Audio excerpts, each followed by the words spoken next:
नमस्कार, आपण पाहता हिरकणी न्यूज. हिरकणी न्यूज प्रत्येक क्षण ताज्या घडामोडी आणि महत्त्वाच्या प्रत्येक बातमीसाठी नेहमी तत्पर. नागपूरमध्ये भीषण अपघातात 2 विद्यार्थ्यांचा मृत्यू, एक न्यायाधीशाचा दुसरा वकिलाचा लेख.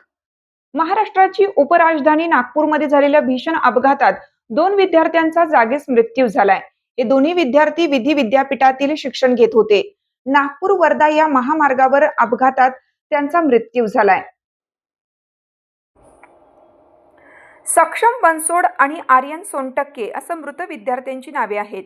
या अपघातानंतर नागपूरमधील विधी क्षेत्रात हळहळ व्यक्त करण्यात येत आहे. नागपूरमधील वर्धा मार्गावर झालेल्या भीषण अपघातात सक्षम बनसोड आणि आर्यन सोनटक्के यांचा मृत्यू झालाय. दोघेही 20 वर्षीय विद्यार्थी होते. यामधील एक न्यायाधीशाचा दुसरा वकिलाचा मुलगा होता. या दुर्घटनेमुळे नागपूरमधील विधी क्षेत्रात हळहळ व्यक्त केली जात आहे. मिळालेल्या माहितीनुसार सक्षम आणि आर्यन हे दोघेही डोंगरावर शिवारात जेवणासाठी गेले होते.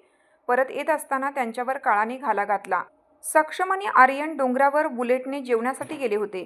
परत येत असताना खणीचा खड्डा लक्षात न आल्याने आणि अंधार असल्याने मदत मिळू शकली नाही. खाणीमुळे तयार झालेल्या खोल खड्ड्यात दुचाकी कोसळली आणि अपघात झाला. अंधार असल्याने रात्रभर जखमी अवस्थेत पडूनच राहिले.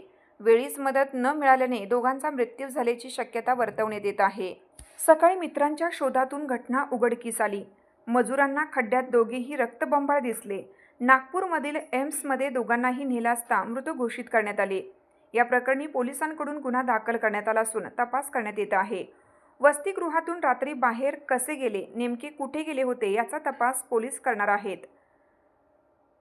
आपल्या हिरकणी न्यूज चॅनलला लाईक करा, शेअर करा आणि सबस्क्राईब करायला विसरू नका. आणि रहा अपडेट.